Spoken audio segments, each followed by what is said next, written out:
Welcome to Sweden. Thanks very much. This is my third time here, and I always love coming here. You know, I've never been here in the winter though, but the summers are very nice. You know. How does it feel to fight in Scandinavia, like in a main card? This is your main card, if I don't, if I'm not mistaken. Yeah, the main event. It's it's an honor to be fighting on a Swedish card main event here. It's like I said before, we've always we've been looking up to Sweden, how they've done things with their MMA, and they got it legalized and all that, and obviously we're close, and you have a big representative, Alexander Gustafsson, that's been my favorite fighter for a long time. You know, I always liked him, and so coming over here and fighting as a main event in UFC Sweden is a huge thing for me. You know. You told in the press conference that MMA is still illegal in Iceland. Do you have any thoughts about that? Yeah, it's the thing is, amateur boxing is legal, but everything outside that is illegal, basically. So that includes MMA. But we would be trying to get amateur MMA legalized, and so we'd be able to do some competitions. But I think soon it will change, you know, because people are starting to wake up to the sport, and it's so rapidly growing all around the world that I can't imagine it being illegal in many countries or states for too much longer, you know. Do you think you will be able to fight in your home country sometime in your career? Oh yeah, definitely. I'd love to as well. We just need to build some bigger stadiums to hold the UFC. You talked about Alexander Gustafsson lately. What do you think about him as a fighter, and also about the fact that he is not going to get the next title shot? Alexander is a great fighter. He's very awake. He's quick. He's quick for his size, and he learns quickly as well. He learns in the fight, you know. He's learning while he's in the fight, and that's something that makes him so great. He's able to adapt and be really aware of what's going on, and I think I said before I thought he was going to give John Jones big problems, and he did, and I think he will get a title shot very, very soon. You know, it's a shame that he got hurt, and I think he's definitely next in line, and I don't think I'm the only one that thinks that, you know. But what do you think about that Cormier got the fight instead of him? I don't really know what the story is about. Didn't he get hurt, so he couldn't fight, or? No, well, John Jones first. It was a fight between John Jones and Alexander Gustafsson. Then Gustafsson got hurt, injured, and Cormier got in instead. And now John Jones got hurt, and now they postponed that fight instead of Alexander Gustafsson's fight because they brawled in the press conference and such. All right, okay. Yeah, it is what it is, you know. Maybe there's a lot of hype about this fight, and maybe they see that they're going to be able to hype the Gustafsson fight later, you know. They're going to get that anyway, because obviously Gustafsson is the next in line when it comes to skill and what he's done. But Cormier is a very tough guy as well, so that's... Coming back to you, you won your last fight against Cummings after, I think, 2 rounds, and you made a submission. What do you have to say about that fight? Yeah, Cummings is a tough guy. He kept himself calm and collective, and he didn't really do too many mistakes. He kept himself safe the first round and the first half of the second round, and then I started trying to put a bit more pressure on him and get him to open up, and I guess at the end of the second round I got the finish, you know. After the fight, you said you didn't call anyone out, but you said that you won a top 5, top 10 contender. Now you got Rick Story, which is actually below you in the rankings. How does that feel? Yeah, I mean, well, Rick Story is in my mind, he's a top guy. You know, he's fought the best, and he's been in this game for a long time. He's going to be a tough fight for anyone. So he's got to win over the current champion, and I'm very happy to be fighting him. If you're looking ahead like a year, you're really up and coming, and you haven't lost.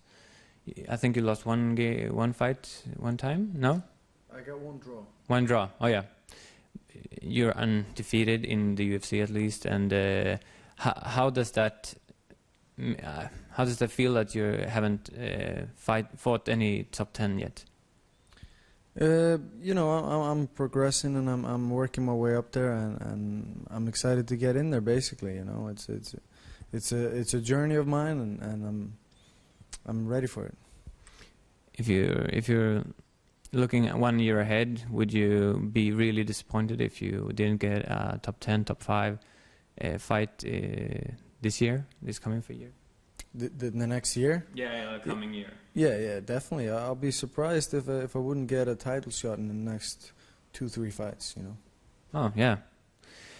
To the Swedish MMA fans, could you describe your style to those who haven't seen you that much as a main card? Yeah, I always try to finish my fights, and I usually do, and it usually happens on the ground. People seem to hit the ground at some point in a fight, and I'm able to capitalize on that and finish the fight quick. People seem to see you as like a very calm fighter. Are you that calm inside when you're fighting?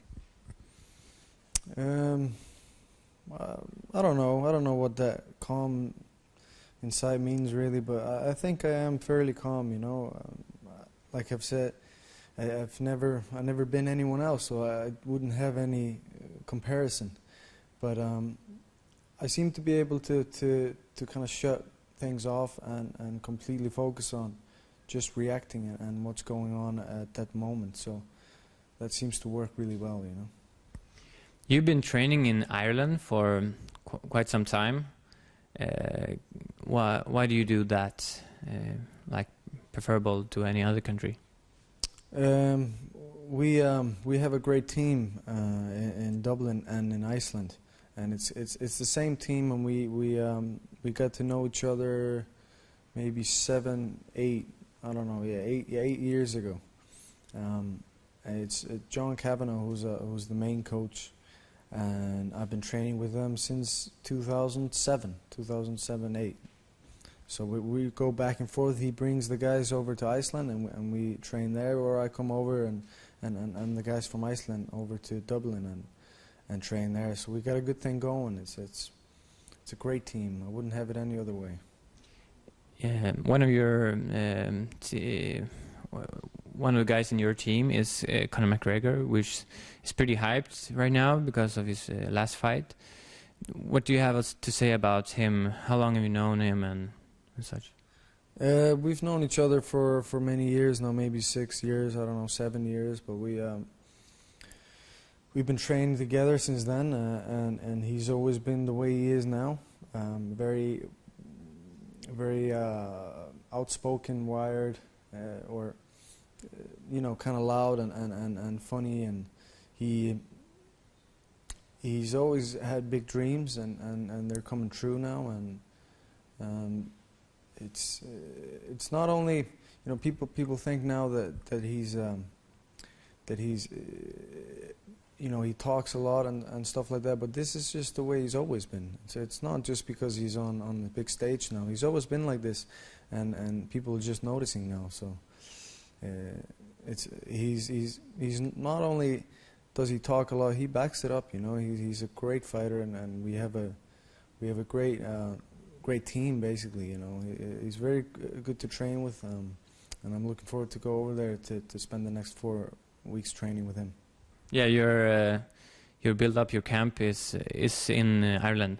Yeah, in Dublin, yeah.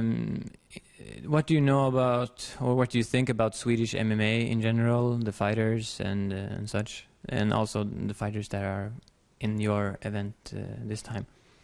Me and Ilir have actually been on the same card for I don't know how many years. We go back a long time.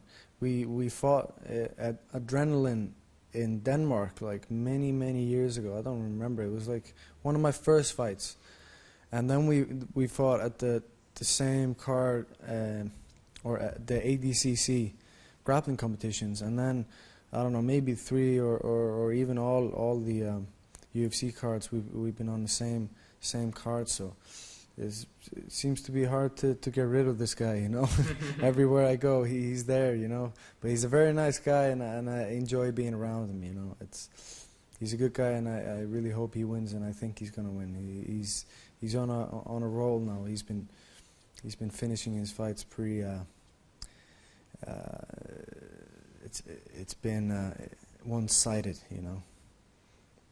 And do you have any thoughts about Bäckström and Khorasani, Yikan?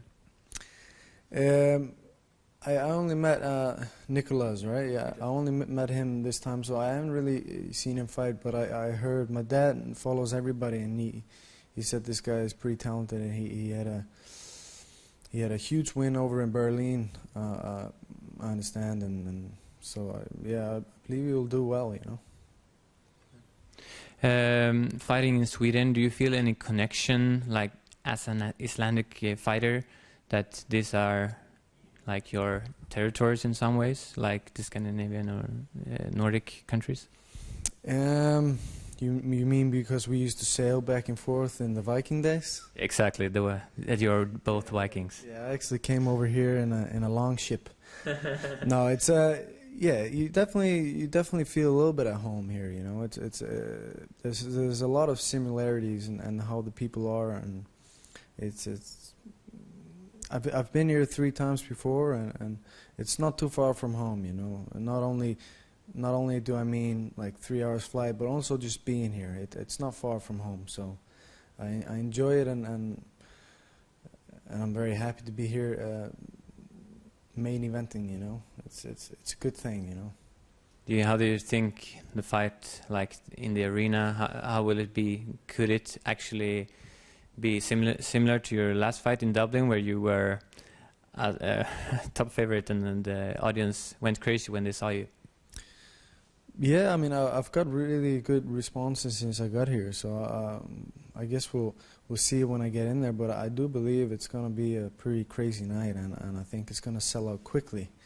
So I believe if you want to get a ticket, you know, it better be on the button on Friday, you know.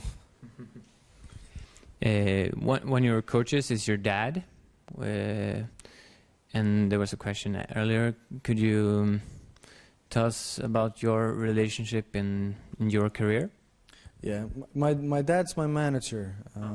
He takes care of, you know, everything that a manager does. He's not my coach, but we have a really good relationship, you know. We seem to be able to work really well together, even though it's father and son, and people sometimes think that could cause some difficulties and conflicts. But of course, it does, but we always work it out, you know. We always work it out easy, and I seem to be able to focus on the pros more than the cons in our relationship. So it's working really well, and like I said before, I wouldn't have it any other way. Do you think that would be, now you haven't got really beaten up in a fight, but if that was the case, that you get like beat up or KO'd, how do you think he would react to that, or how would that feel that he sees that? Well, it probably wouldn't be the nicest thing to see your kid get beat up, but I don't believe he will see it anytime soon. But also, if he could deal with it, if it was the case, you know, he knows the game. He's been in this for a long time, and if he couldn't deal with it, then we had to work some other arrangement. But I know he'd be able to deal with it. How would you describe his effect on your career? Well, I obviously never could have done it without him, because he impregnated my mom. So I'm very thankful for that. He's always been there behind me. You know, even I stopped.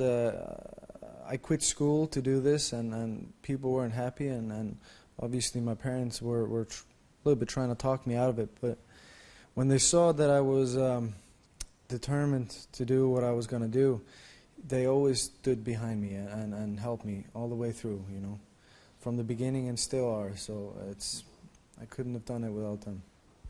All right. Good luck in your fight, in your upcoming fight here, and I hope you will win.